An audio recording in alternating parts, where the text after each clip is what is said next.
I'd like to introduce to you Professor Kathy Peiss.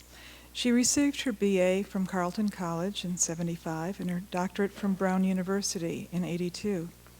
She's taught at Rutgers, Cornell, the University of Maryland, Baltimore County, University of Massachusetts at Amherst, where she served as the director of the History Graduate Program. She is now the Roy F. and Jennette P. Nichols Professor of American History at the University of Pennsylvania, but actually she is currently on leave as a fellow at the Radcliffe Institute, where she's the Martina S. Horner Distinguished Visiting Professor. Kathy Peiss is the author of, among other works, Cheap Amusements, Working Women and Leisure in Turn-of-the-Century New York, Men and Women, A History of Gender, Costume, and Power, and Major Problems in the History of American Sexuality. Her most recent book is Hope in a Jar, The Making of America's Beauty Culture, published in 1998, which traces the history of the American cosmetic industry from the 19th century to the present. She's received research fellowships from the Guggenheim Foundation, the National Endowment for the Humanities, the American Council of Learned Societies, the Smithsonian, the Woodrow Wilson Foundation, and she's consulted on documentary films and museum exhibits, including the Smithsonian Institution's show on costume and gender. And she's been interviewed on history of cosmetics and beauty by the Washington Post, the New York Times, Philadelphia Inquirer, and CNN. So she's written extensively on the history of working women, leisure, popular culture, working class and interracial sexuality. Taken together, her books and other scholarly works demonstrate the sort of unflagging and never-ending curiosity that is the mark of a true scholar. Please welcome Professor Kathy Peiss.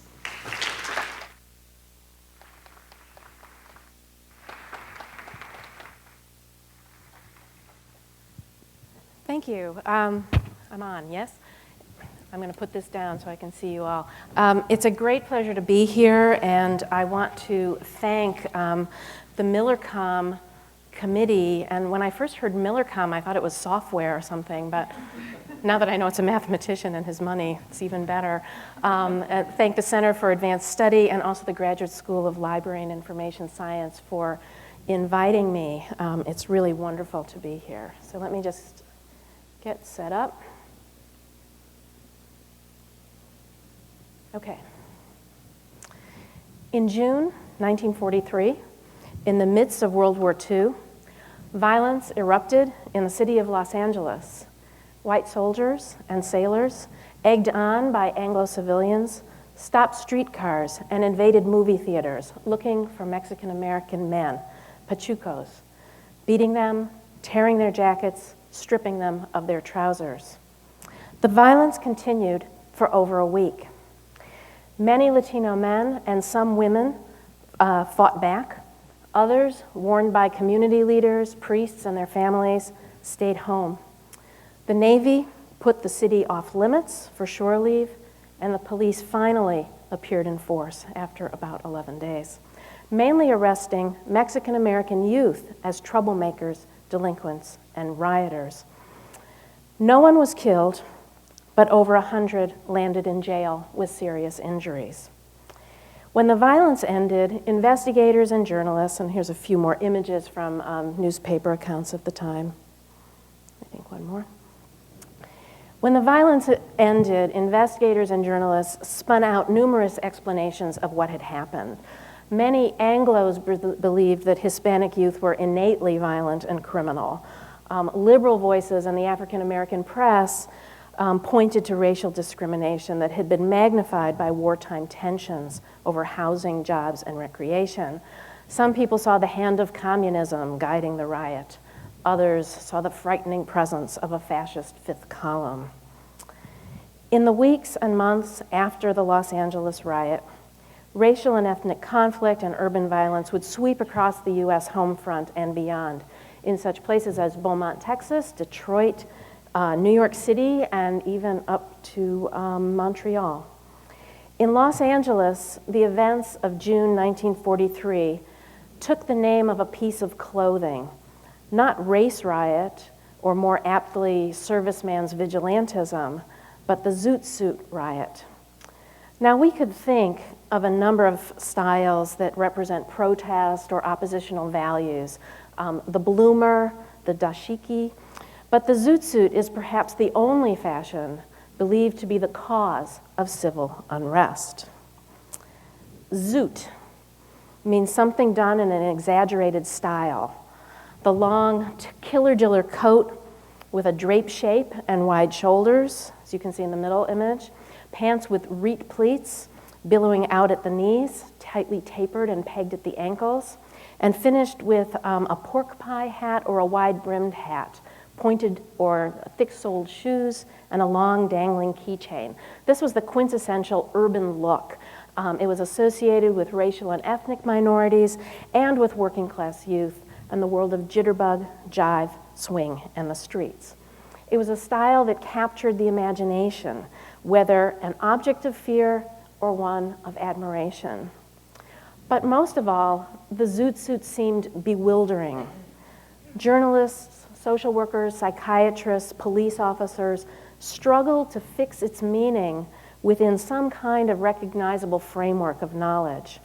Despite these efforts, the style had a strangeness that no one could explain.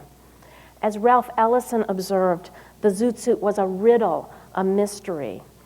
And over the decades, it has continued to resonate, as in Luis Valdez's 1978 play Zoot Suit, which later became a film, some of you may have seen, in which Valdez invites us, quote, to put on a zoot suit and play the myth.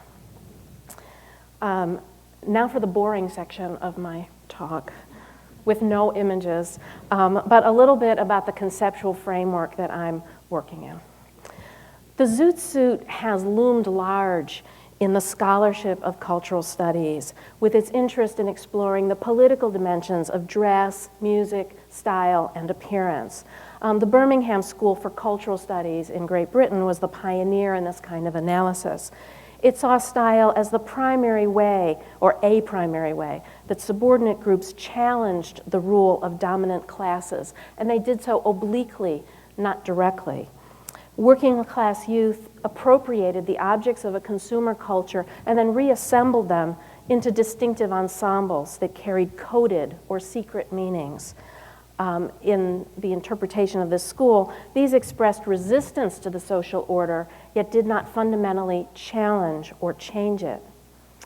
Now, historians quickly found antecedents of style politics. A lot of the literature on style politics was about punk culture or teddy boys and all these kind of British subcultural styles of the 1960s and 70s. But historians looked back into the 1940s and found the zoot suit to epitomize the style politics of youth resistance.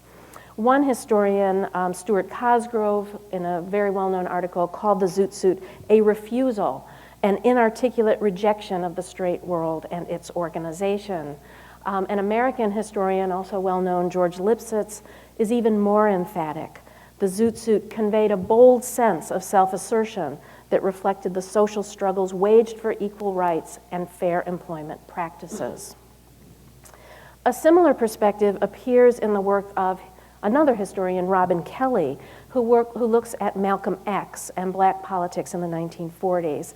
Now, many of you, I'm sure, have read Malcolm X's autobiography, and you know it tells about his journey to Boston and New York, where for a time he embraces a life of petty crime, dance halls, gangs, the life of the streets. And most readers remember these compelling scenes when Malcolm X gets his first conch, using a lye mixture to straighten his hair, and also the moment when he buys his first zoot suit.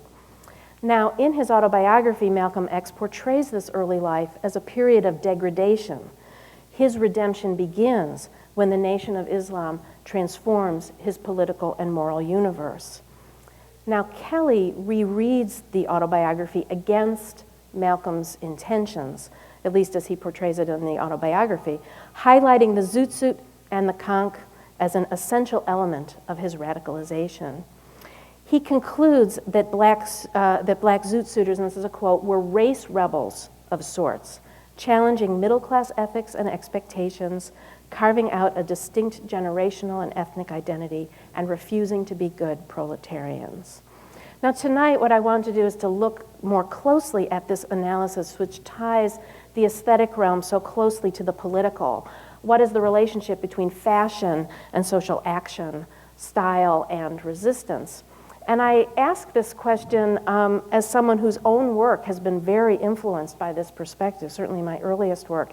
And I continue to think that appearance, style, gesture, all express a range of social meanings, including the rejection of perceived cultural norms. But what I'd like to suggest tonight is that historians have moved too easily to assimilate the Zoot Suit style to wartime politics and to stamp a political template onto the Zoot Suit beyond what the evidence can bear. Certainly the Zoot Suit took on an identifiable political charge by June of 1943, but before that and after that, it conveyed other meanings to wearers and non-wearers alike. Like all forms of dress, it was a material artifact, cloth that was cut and stitched to cover the body, to allow movement, and to constrain it. It was also a malleable symbolic form, a medium of nonverbal communications. I like a phrase that a critic, Ian Hunter, uses to talk about everyday aesthetics. He calls it a device for living. And if we use that concept, what does a style like the Zoot Suit tell us about the wearer's lives? If the Zoot Suit was a refusal, what was being refused precisely? And conversely, what was being embraced? What I'm going to suggest is that the Zoot Suit phenomenon was bound up in many aspects of social experience in the 1940s and even the late 1930s.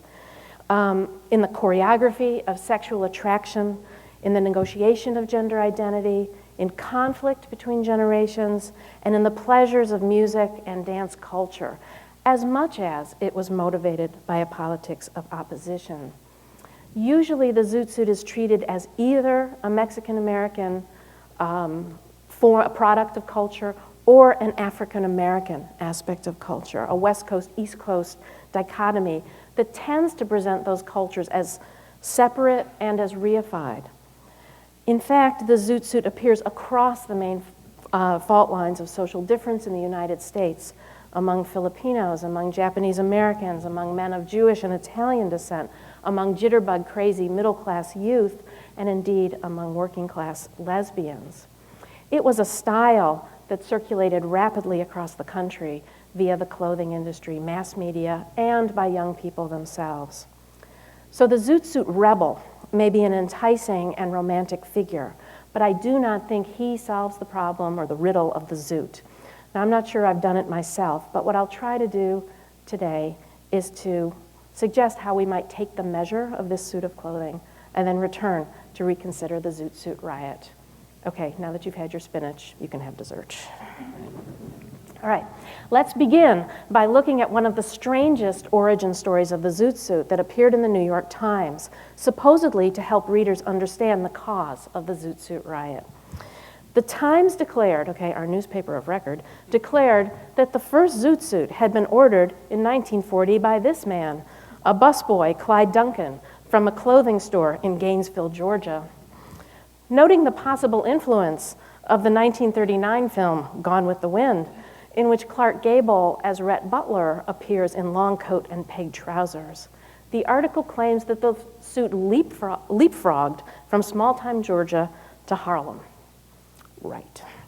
Now, Duncan undoubtedly ordered a Zoot Suit, but he was picking up a style that was already in circulation. Where he might have seen it, perhaps from a friend, an urban friend visiting home, perhaps from a photograph, perhaps from a soundie, which were these short film clips that would be run in bars. Now, this article was, I would say, factually challenged, but it did a kind of cultural work in response to popular anxieties about the war. In the newspaper, it was juxtaposed with stories about, sort of patriotic stories about the war's progress in Europe and in the Pacific. And it depicted Duncan as if he were in a police lineup, identifying the Zoot Suit with poverty, delinquency, and racial minorities. Walter White, who was the secretary of the NAACP at this time, made precisely this point in a protest to the Times, in a letter to the editor, criticizing it for fostering racial prejudice. At the same time, stories like this, joined to other kinds of evidence, do tell us something about extravagantly styled menswear in this period. First, it's important to note that the garment industry had long had a manufacturing classification that it called extremes, jackets and trousers with unusual cuts, colors, and styling. Walter White himself remembered that in the late 90s, this would be 1890s, and early 00s, this would be 1900s, long what he called box back coats and full or peg leg trousers were worn on Fifth Avenue and Park Avenue as well as other places, noting that these were worn by wealthy people. And if you can see in this little illustration of how the men's suit changes over time, really it's the 1911 suit that I think captures that pretty well. In the 1910s, this kind of styling was often marketed to young male collegians, as they were called, and they continued into the Jazz Age. Adult men's suits in the 1930s, as you can see here, 1933, I hope you can see the lettering, generally were narrow in silhouette, but young men's styling permitted wide pants and enormous jacket labels. By 1940, a general turn to wider jackets, wider shoulders, longer jackets, and pleated pants could be seen. Now, this is an ad from Sears, which I think of as sort of a benchmark for mass market clothing, which showed these suits in the early 1940s for businessmen, but advertised these suits for young men, swing kings and Hollywood styles. And these appeared not only in your traditional colors, but also teal blue. And in the fine print, which you cannot possibly read, it says, "Extreme styling makes this young men's style a smash hit wherever it is worn." Indeed, the zoot suit needs to be placed in the context of broader shifts in the men's garment industry. The growing influence of California manufacturers, the marketing of sportswear and casual clothes, the perfection of the drape cut, which is that cut off the shoulders in which the suit jacket kind of hangs, the use of color in menswear, and the emergence of a youth market. The immediate impetus for the zoot suit was the urban music and dance scene of the mid to late 1930s, the world of jitterbug and swing. This scene appeared first among youth, black youth, in the Savoy Ballroom in Harlem and Roseland in Boston. But it quickly spread to mixed-race urban entertainment districts, including Central Avenue in Los Angeles, which is where a good deal of the rioting took place. Wearing a zoot suit, and this is an ad from an African-American newspaper, wearing a zoot suit felt differently than wearing a, quote, straight suit.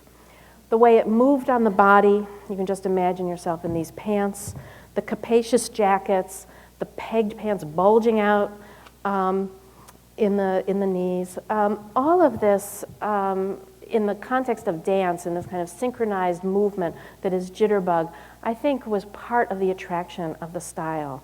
One musician said zoot suiters were guys who could really dance. And in Malcolm X's account, the whirling movement of the dances fostered, at least in his reporting, a sense of personhood, a bond among men, a performance that attracted women.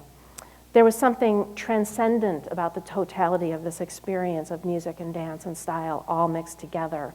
At one point, a bewildered editor at the New York Times asked one of the office boys to write an article explaining the craze for swing. And this young man wrote, "You feel something come over you that cannot be controlled. Your heart feels alive and gay.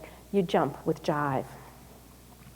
And here's a few images, and you'll note that this is these are white couples dancing actually at a dance sponsored by a defense plant in Pennsylvania. After Pearl Harbor, the U.S. War Production Board ordered the conservation of critical materials needed for the war effort.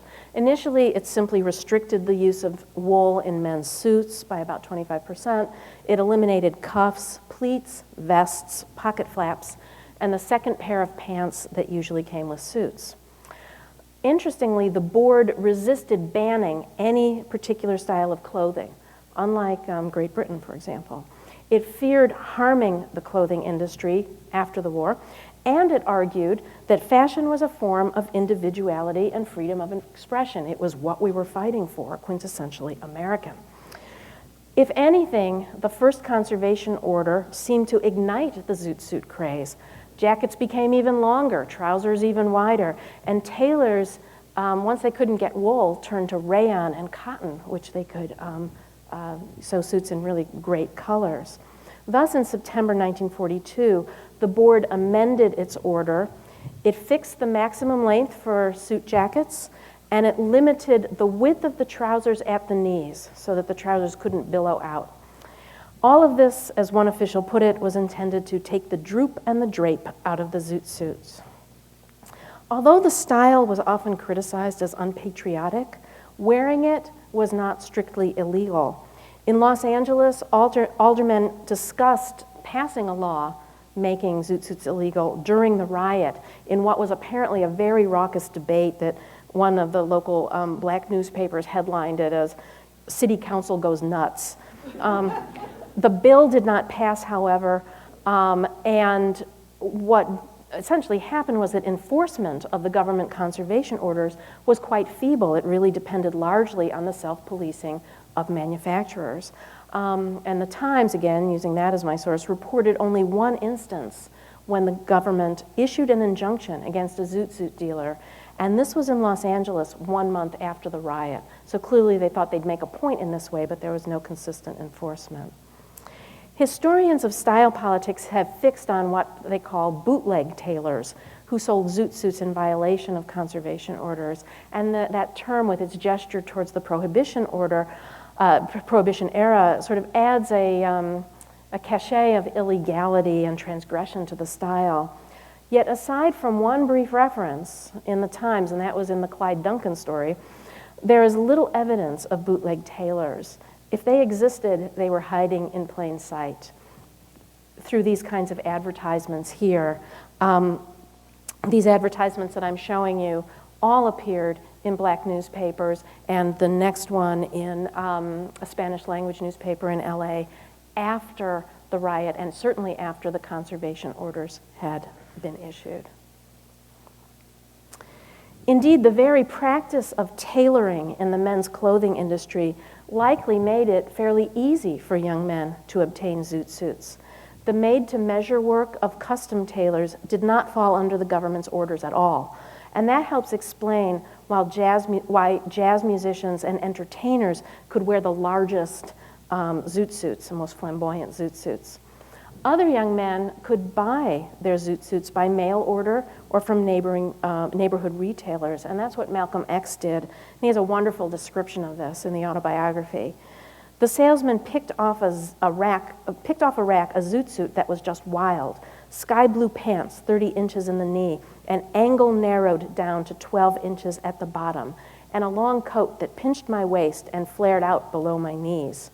To match the suit, Malcolm bought a blue hat with a 4-inch brim and feather.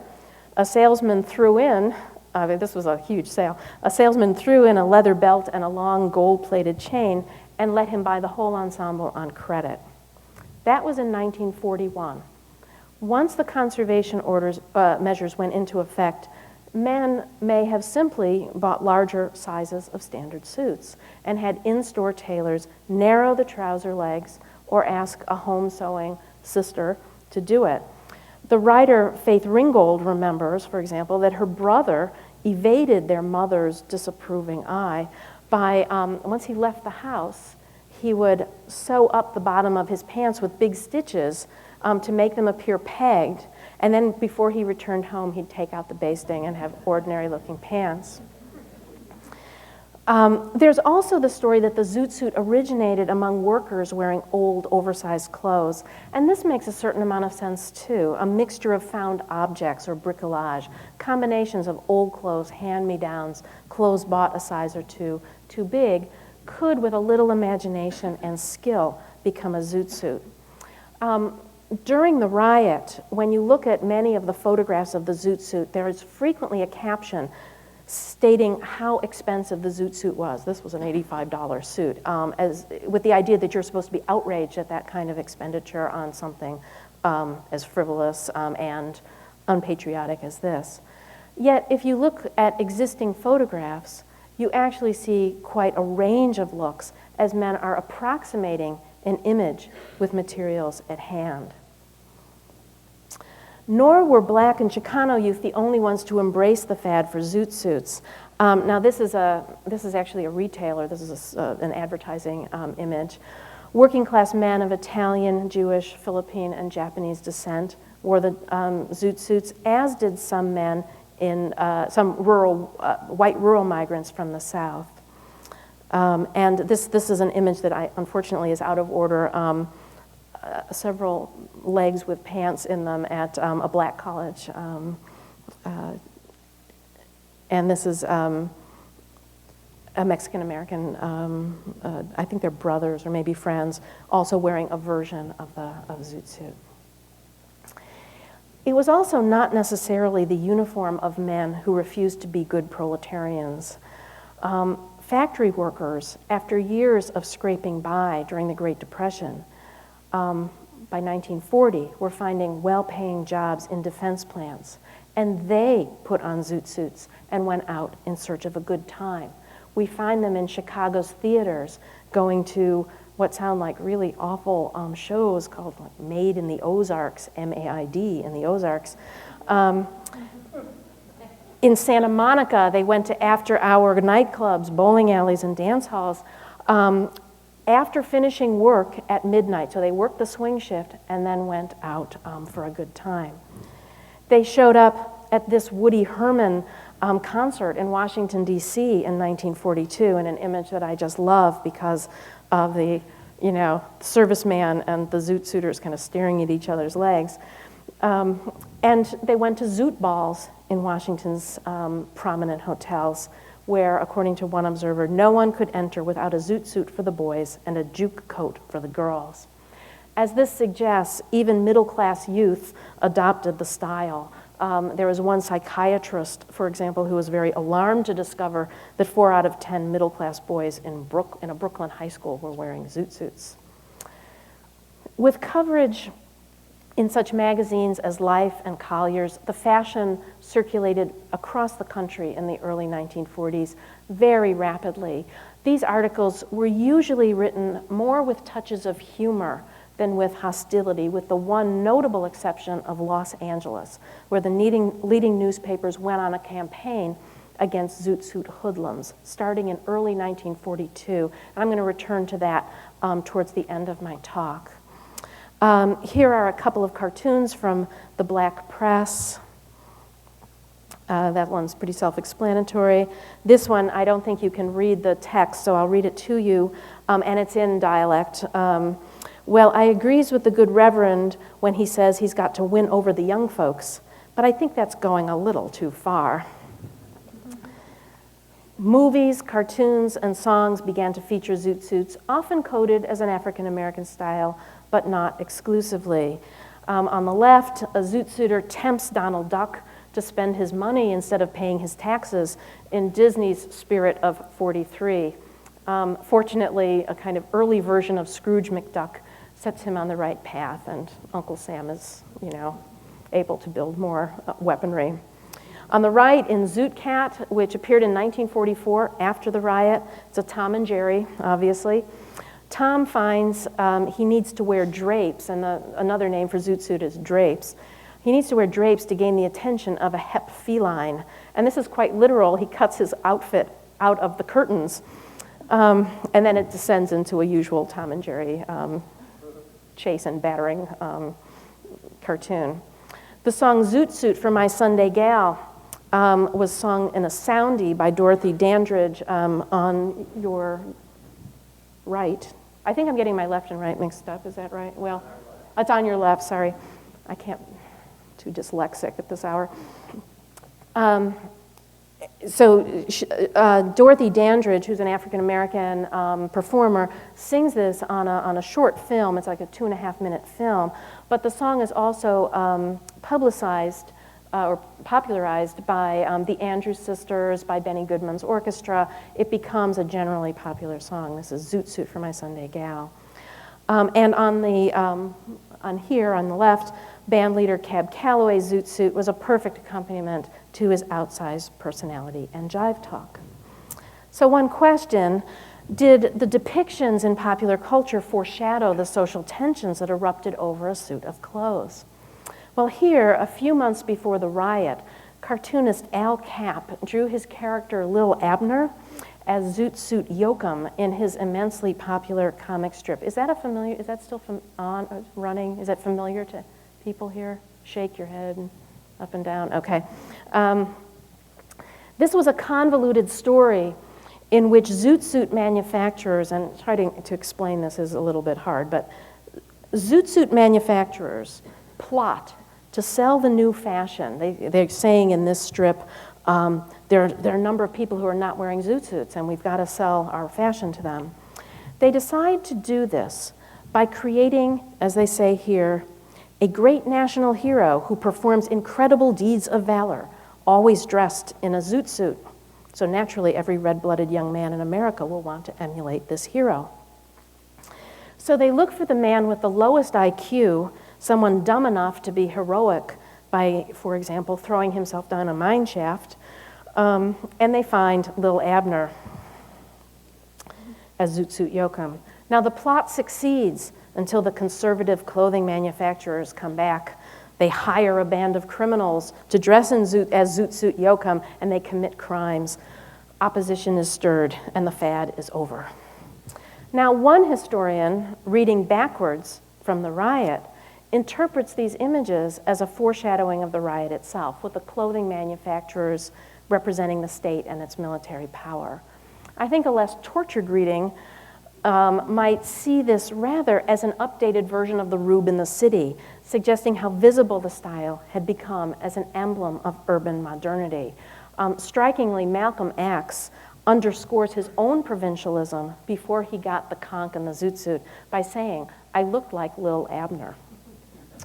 Let me now show you one last piece of evidence from popular culture from the 1943 film Stormy Weather, featuring a black cast and released a few months before the Los Angeles riot. Here, Zoot Suiters and servicemen at the end of the film come together in a highly choreographed dance number. You will see the band leader is Cab Calloway. On the stage, the singers are Bill Robinson, in a few months before he dies, Lena Horne, the great Lena Horne. The two men standing next to Cab Calloway are the dancers, the Nichols brothers. Be sure to watch what's going on the stage, and if I can have the videotape.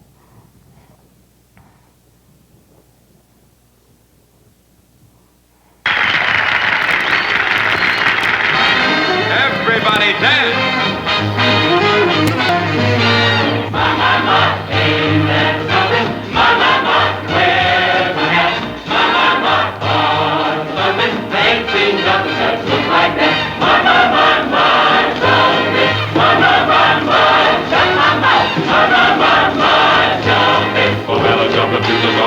Jump into the song. It's really warm, it's really warm, it's really moving along.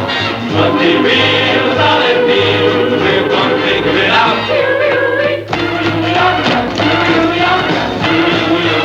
Oi, oi, oi, my, ain't that something? A skiddly-boop-de-doodly-bop, hear me shout. My, ain't that something? Ain't that something to shout about?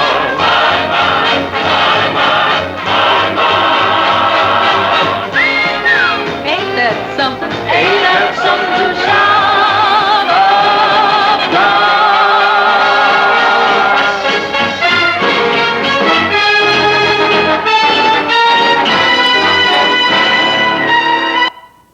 about? Okay, and if you haven't seen this movie, it's an amazing film with an astonishing group of black entertainers with a pretty lame story, but you don't go watch it for the story. At any rate, what is much less clear in all of this are the sensibilities and the consciousness of those who actually wore the zoot suit. We have some first-person accounts, we have some amateur photographs, homemade cartoons. There are people doing oral histories of zoot suiters as well.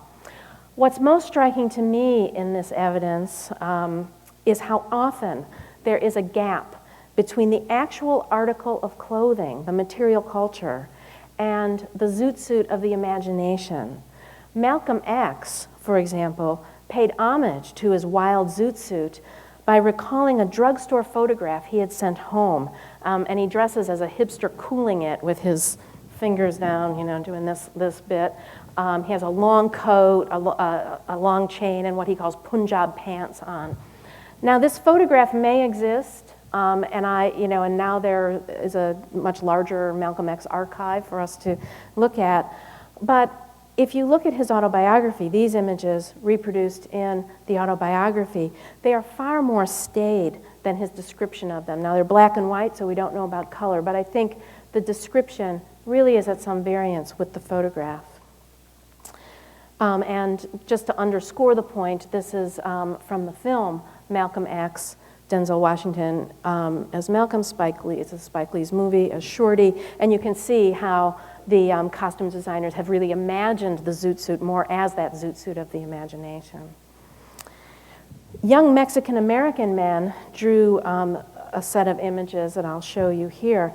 At some point in the war years, they appeared in a compilation of articles by the editors of Look magazine in a book called One Nation. And so we don't know very much about the details of who were drawing these images, but they're pretty striking. They sometimes use cartoon characters drawn from Hollywood cartoons, comic strip superheroes to stress manliness, swagger, attractiveness to women, and the power of neighborhood and brotherhood. The enemy here is the Okie, knocked out in the process of being knocked out by a Mexican-American young man wearing drape pants. This one here, I think, is quite interesting, of the splendidly dressed cartoon character who calls himself the Happy Valley Hepcat, to the admiring gaze of a woman. And here, the drape jacket is surrounded by a set of names of local, they would have been called gangs, but I'd say the social group to which all of these people belonged and neighboring places.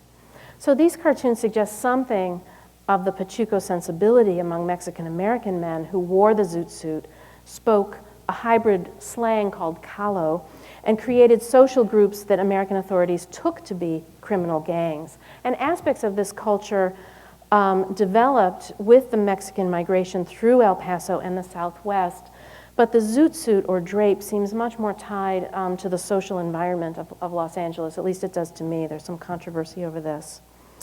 The expert opinion of this time, the psychiatrists and the social scientists, often perceived the zoot suit as a feminizing style, as the immature gender identity of the socially marginalized, or as a sign of confused sexuality, even homosexuality. And that's a theme that pops up in other places. In Montreal, for example, the zoot suiter is called a fifi, or a fairy, essentially. However, this label of gender and sexual deviance was the opposite of what seems to be the case in these images, the self-identifications of the Pachucos themselves, whose aesthetic was bound up in a notion of masculinity that was conspicuously performed and commanded the gaze and admiration of others. This was not only a man's style, however. In Los Angeles, Pachucos accompanied zoot-suited men and sometimes formed gangs of their own. They had names like the Black Widows and the Slick Chicks. Some were active participants in the riot. Many of them typically wore short skirts, bobby socks, tight sweaters, or sometimes black fishnet stockings, and lots of makeup. That's always commented upon. And they're actually not so different from the sweater girls and the pinups that were prized by servicemen. But as you can see here, sometimes they wore elements of the drape style, a juke jacket, or wide pants. The women who took the greatest risks wearing the zoot suit were working class lesbians who are generally ignored in discussion of style politics of the 1940s. Wartime mobilization had led many women to wear pants on the job and increasingly in public places. As historians Elizabeth Kennedy and Madeline Davis show in their oral history of the Buffalo lesbian community, this provided a cover for lesbians such as these in this photograph, some of whom displayed stiffly starched shirts, tailored peg pants, long jackets, and men's shoes in bars and sometimes on the streets. One lesbian they interviewed said she usually wore the standard feminine uniform, high heels and a dress. But once in a while, she said, I'd get real brave and put on a zoot suit. So this style made these women visible in a new way. It allowed them to express their erotic interest in other women and their own desirability or their sense of desirability. But also by challenging gender and sexual conformity through clothing, they were often harassed, beaten up, and arrested. And we don't see them as victims of a riot because this happened in very individual ways. Among men, the style also spoke to marked social differences around class, education, generation, and norms of propriety. Union organizer Cesar Chavez recalled that the Hispanic migrant workers he knew as a young man all wore the style, and he said, as a quote, I would have felt pretty stupid walking around dressed differently. He was harassed by the police and scorned by some of the older members of the Mexican community, but he said, again to quote, I was prepared for any sacrifice to be able to dress the way I wanted to dress. Yet this was not, in his view, an explicit rebellion. He said, we didn't know exactly what was happening. Mexican-American families who sought respectability clearly disapproved of the zoot suit. And one woman recalled of zoot suiters, who wanted to be respectable, middle class, we kept away from them, and they never tried to go to our dances or to our parties. We never expected them to take over as much as they did eventually. You saw them all over, but they weren't belligerent. They weren't that way yet. How then did the zoot suit become a belligerent, indeed politicized style? It was made that way in the first instance by those who did not wear it. Servicemen, the police, judges, newspaper editors, and politicians in Southern California transformed what I think is a complex style into a one-dimensional symbol of Mexican criminality and delinquency. And this is one of those kind of staged photographs of that. Los Angeles was in turmoil in these years as defense mobilization brought social groups into close contact, often for the first time. Everyday encounters between minority youth on the one hand and white servicemen and civilians, often themselves migrants from the rural South, put the city on edge. But this was true in many other parts of the country. Why the fixation on zoot suiters in LA? Of critical importance was a circulation war among the city's daily newspapers. The Hearst-owned Examiner spearheaded a campaign against Mexican youth as zoot-suited hoodlums and violent gang members. And this is despite the fact that, according to the statistics taken at the time, there was only a slight increase in juvenile crime among Mexican-American men. The figure for Mexican-American women went very high because juvenile delinquency, well, sexual misbehavior was seen as a form of juvenile delinquency. Ironically, concerns expressed by the Mexican consulate and by American officials seeking to promote the good neighbor policy with Latin America exacerbated this labeling. The Office of War Information, which was the kind of government propaganda arm, asked the Hearst papers to stop attributing gang violence and crime to Mexicans, and what they did was to simply substitute the term zoot suiter. Many of these supposed crimes involved conflicts over young people's autonomy and social life, encounters at bars, dance halls, swimming pools, and private parties. Discrimination against Latino men and women in recreational facilities, education, housing, and the criminal justice system had gone on for years, but the wartime context gave these affronts a greater sting. And also the ideology of freedom, the reasons why we fight, that contradiction also seemed far more palpable at this time. When a judge scolded a young man, Alfred Barella, for disturbing the peace, he confronted him. He scolded him as a disgrace to his people because of the way he looked.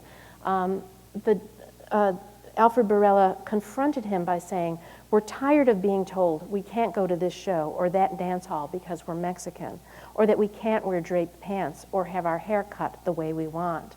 In this statement, we begin to see the style understood as politics, as refusal and opposition. The event that most sparked that understanding occurred in Los Angeles in August 1942, a little less than a year before the riot, when the death of Jose Diaz at a party led to a police roundup of Latino youth, hundreds of Latino youth. And a group of them, were tried in what became known as the Sleepy Lagoon murder case. And this has been written about by Eduardo Pagan. Offended by the young men's appearance, the judge refused to allow them to change their clothes or cut their hair when they stood trial months later. They were posed like this in prison and photographed for the newspapers. And you can see how the young men with the full Zoot Suit ensemble were put in the front of the photograph. The young men in the back apparently don't have it. If this was supposed to reveal a lineup of hardened criminals, the photograph really belies their intentions. You can see their sort of round, shapeless bodies, their boyish faces, the mix of cold stares, sheepishness, budding smiles. In contrast, this picture, drawn by one of the defendants as the trial was going on, he was sitting, at the defendant's table, Manuel Delgado, suggests an imagined identity as tough, sharp, older, hypermasculine.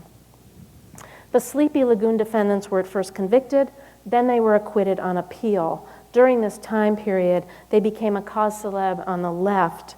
They were defended by a committee of Hollywood actors, including Orson Welles and Rita Hayworth, labor leaders, civil rights organizations, and communist activists.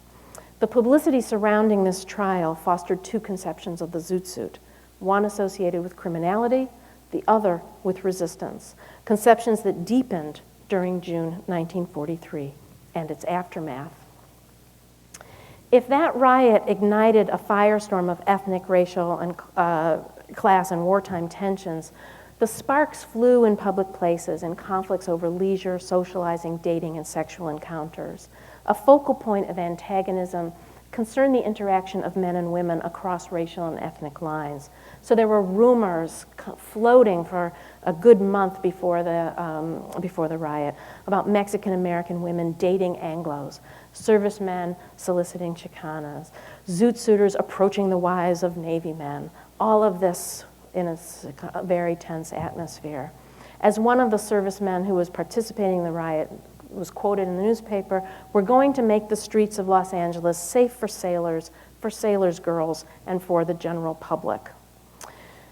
Tearing or stripping the clothes off Mexican men was a ritual of shaming and humiliation, an assertion of the right of servicemen and Anglo civilians to police the streets, and clearly also an assertion of nationalism and racial and gender dominance. As many Mexican Americans observed, they were serving in the war effort too, in such home front activities as blood drives.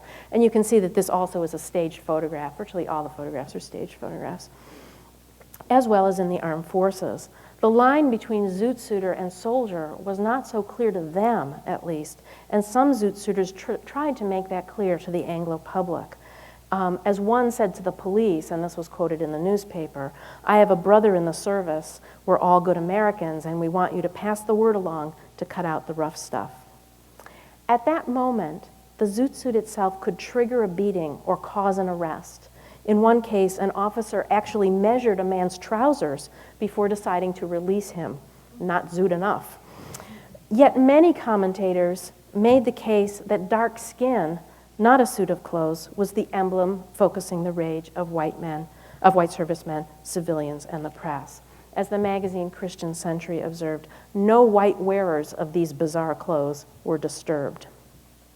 In the riots that followed in Beaumont, Detroit, and New York, where the conflict was between whites and African Americans, the Zoot Suit did not carry the same symbolic burden, and these were instantly termed race riots. The drape shape and peg pants have been claimed by young men in many different times and places. You find them in wartime Canada and Australia, in occupied France, where so-called zazoos wore the style in opposition to the Nazis. I've been told that the style appeared in Yugoslavia after the war, worn by young men opposed to the Communist Party who frequented the American Reading Room in Belgrade. And it continued to be worn in the United States in the 1950s. Here they are in Buffalo, New York, often by white ethnic working class men. In the 1960s and 70s, Chicano activists, artists, and scholars rediscovered and celebrated the Zoot Suit and Pachuco culture, linking this cultural domain explicitly with political identity and resistance. Today, the Zoot Suit is a kind of postmodern retro fashion with Zoot Suit fashion shows and a neo-swing dance craze. The film The Mask turned mild-mannered Jim Carrey into a green Zoot Suiter.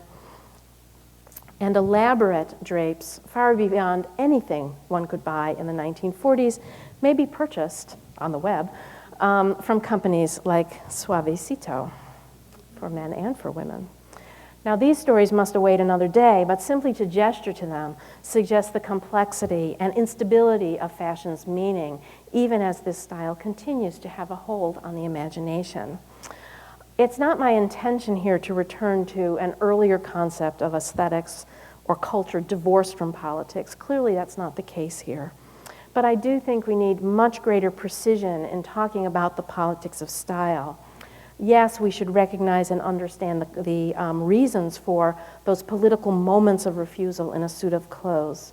But rather than reduce style to oppositional politics, we should instead expand our reach to trace how style takes shape and changes shape in unstable and intersecting contexts, in the arenas of local, national, and indeed global politics, in the commercial and mass-mediated worlds of fashion and style, in relations of gender, race, ethnicity, class, and sexuality, in family dramas between generations, and through everyday aesthetics that give us meaning and pleasure in our daily lives.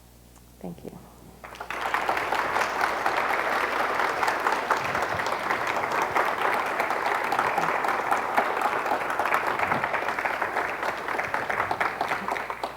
And I'm happy to take questions, comments. There apparently are, there's at least two microphones there, unless you can boom on your own.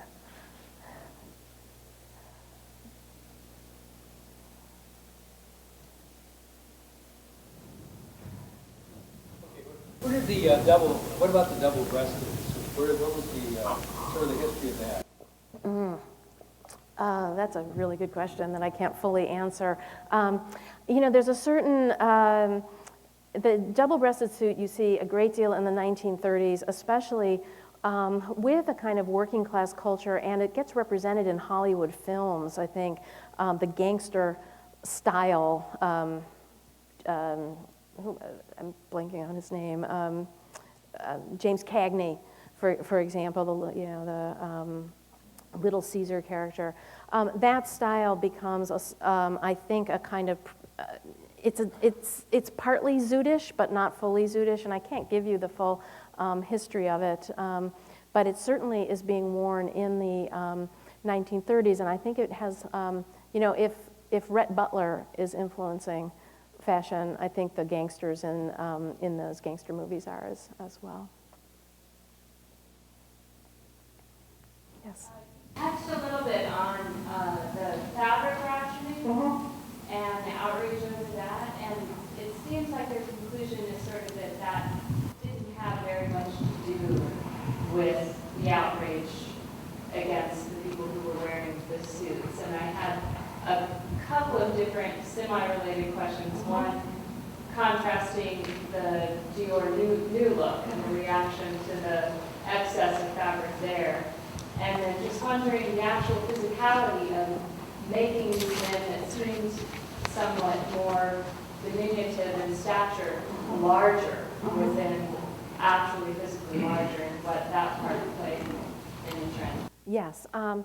The conservation orders did give some people the reason to say this is this is an unpatriotic style. But in terms of what people actually did, if you see how popular the zoot suit continues to be after those orders go into effect, and how frustrated the War Production Board is because they're still seeing zoot suits all over. So there's clearly a contradiction, between what some people are understanding as a symbol of, you need to conserve, you need to be thrifty, rationing, et cetera, and the fact that there's actually a lot of money floating around the economy in this time period. There are many things that people can't purchase, and because you could kind of adapt any man's suit to become a zoot suit by purchasing a larger size, it doesn't disappear. So I think that the emphasis on this as an unpatriotic style has maybe been overstated.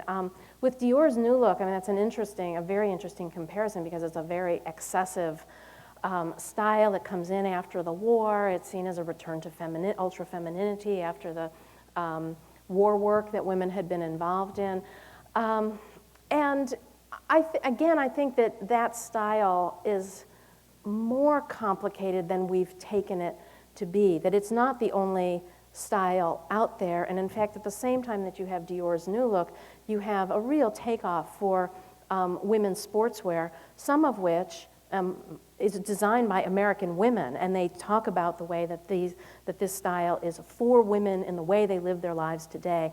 And so a Claire McCardle, for example, if you know her design, they're using more cloth, it's available, but it isn't that same kind of stress on an exaggerated femininity. So I think if we begin really piecing together more of a social history of how people wear their clothing, and what it is that they put on their bodies, and think about that, I think we may get closer to what's really going on in the period. And then your point about the diminutive men, that's exactly right. And in fact, men's suits are even straight. The straight suit is designed to correct the muscle problems that men have. That instead of building up your muscle, the suit does the work for you. And this is just an exaggerated version of that. And so I think, yes, the drape style continues to be a popular style because of that. It's so forgiving of male lack, for want of a better term.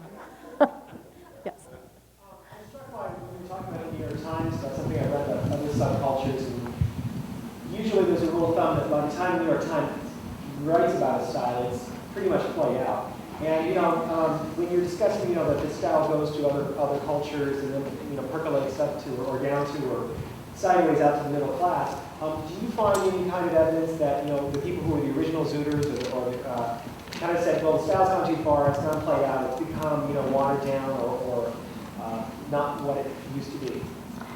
I don't really see evidence of that, but there's a tremendous absence of self-reporting by men who wear zoot suits, and we have an increasing number of oral histories, but that is filtered through memory and filtered through the political experiences of the last 50 years, which reshape how, for example, Mexican Americans think about the zoot suit. So real-time reporting from zoot suit wearers we don't really have.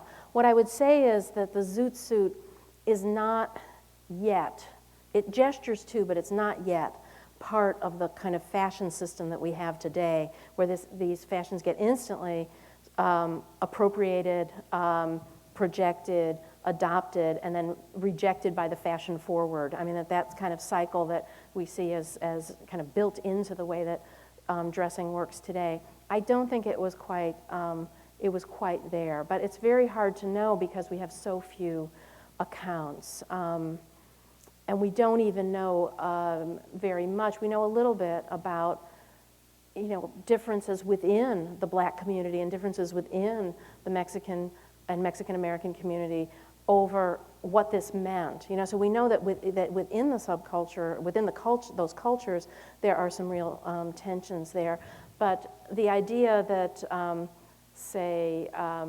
jitterbuggers say, oh, we're not going to wear that anymore because all these white middle class Brooklyn high school students are wearing them. I don't see that, and it's just, I think the sources don't allow me to really draw what I think of as a firm conclusion about it. Yes?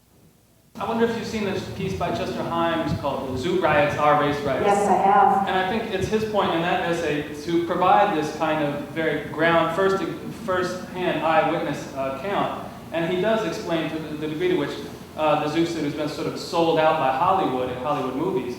And moreover, I don't think it's quite the case that the Zoot Suit riots were immediately taken as race riots. It took people like Chester Himes in the crisis, and it took people like even Eleanor Roosevelt, who was sort of out of step at the time, in claiming that these were in fact race riots when these have been denied to have any racial significance in the Hearst newspapers, for example. And I wonder why you try to downplay this role of race around the Zoot Suits when, in fact, this was the case made by the Hearst papers originally, and it took the radical figures of the time to emphasize the importance of race in the Zoot Suit riots and around the symbol of the Zoot Suit. Well, I may have been misunderstood or may have misspoken or not made myself clear.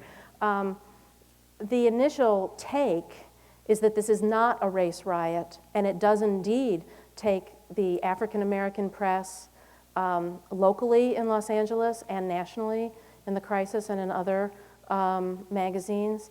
It also takes the left-wing press, the communist press, to make the case that these are race riots.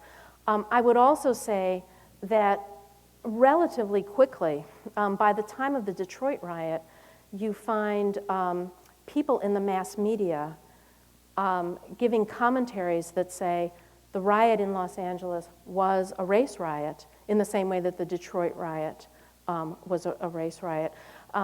For example, Chet Huntley, who was a well-known broadcaster of the time period, has two very long commentaries about the racial dimension of these riots, and that it's the ultimate cause is discrimination and prejudice against Mexican Americans in LA and against African Americans in Detroit. And so I think that at the time there is, those explanations are out there, but in Los Angeles immediately, if you read the papers, as the riot is happening, there is a very clear effort to say this is not a race riot. The mayor says it, the press says it, the governor initially says it, and it's in response to that you find these other voices, some of which are genuinely radical or liberal voices, and some of which are concerned about the war effort and what racial conflict will do to the war effort. So there are different motives there. So I would agree with you very much that this landscape is a much more complicated one, and that a number of people do in fact perceive this as a race riot, but not in the initial instance, and certainly not in the run-up to the riot itself. On this side, yeah. Sorry, I'm going to move over here.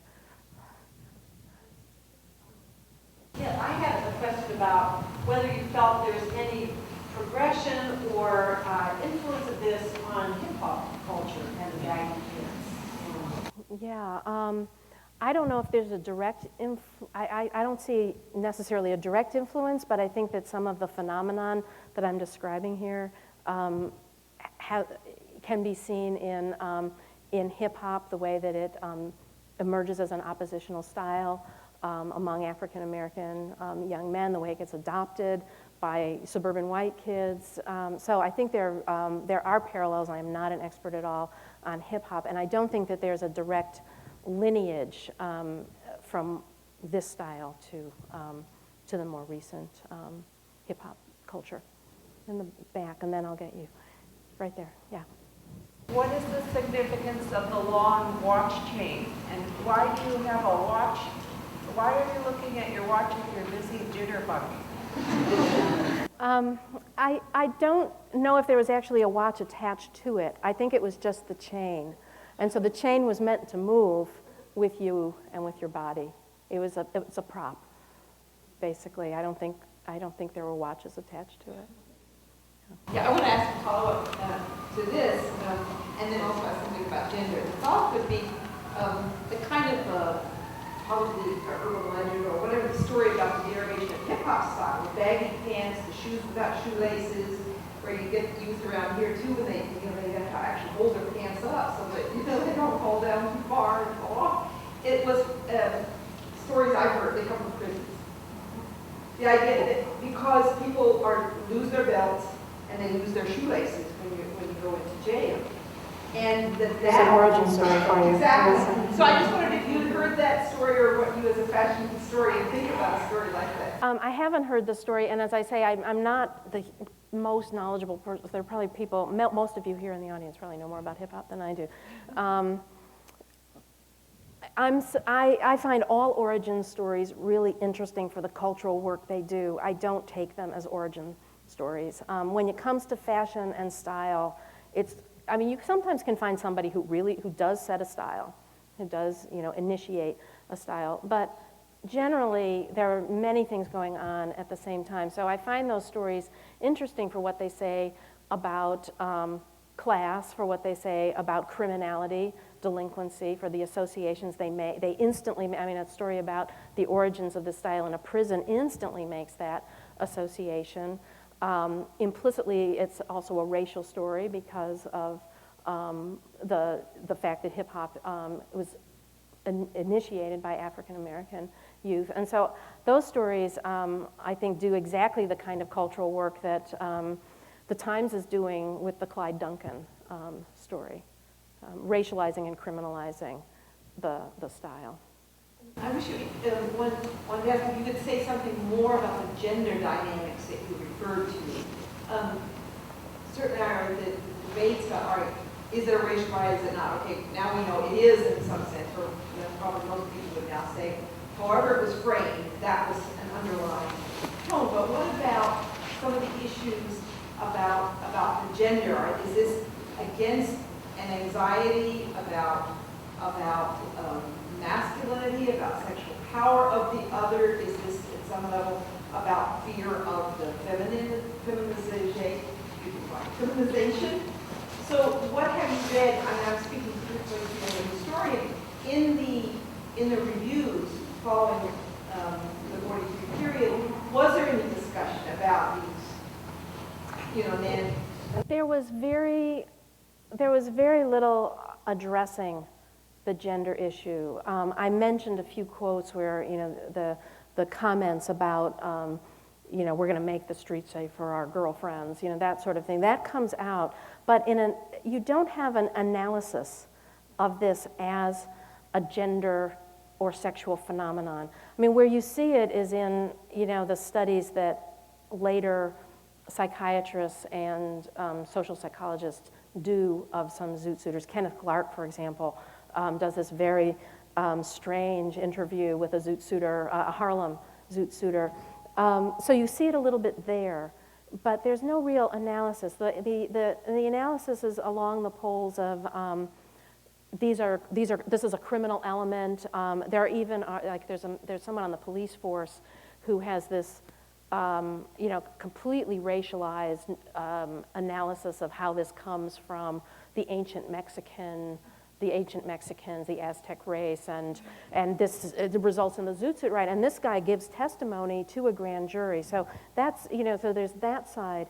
And then there's the side that says this is about discrimination, racial, ethnic, and class discrimination, and prejudice. And so that's an interesting absence in a way. People are not thinking about that as in the way that we would today, I think, immediately think about the gender dynamics of those riots. Even on the white sailors, in what I've read some more contemporary analysis now, but thinking back, what was going on with the white sailors who were really having, an hysterical, sustained, kind of something about other men and stripping them.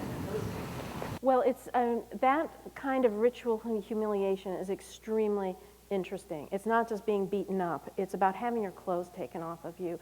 And so there's something very powerful about that act. And what's interesting is that you tend to see that kind of behavior in early modern cultures. You know, the charivari, the world turned upside down, the, you know, dumping of pails of sewage on the heads of adulterous men, those kinds of things were a way of kind of handling deviance from social norms in early modern cultures. And here you see something that really does have this kind of resonance with an earlier time period, being embraced by Anglo servicemen. You know, I think sometimes about fraternity hazings and rituals, and you know, there's this, and I don't really know enough about fraternities, and sort of don't want to know, but you know, there's that kind of ritualized humiliation which establishes a pecking order, which establishes who's dominant, who's subordinate. That seems to me very much on the minds of, if not like consciously on the minds of the servicemen. That is part of what is animating there. A big, at boot camp, They were stripping you down, and so, you know, I haven't been in the Army myself. Those memories linger. And so returning, you know, that kind of ritual is an act of domination upon, you know, so it's both power and race going on right there. You know, white sailors striking, you know, to close off. Right. This conversation could go on for a long time. We have to let her off the hook here. Oh, thank you.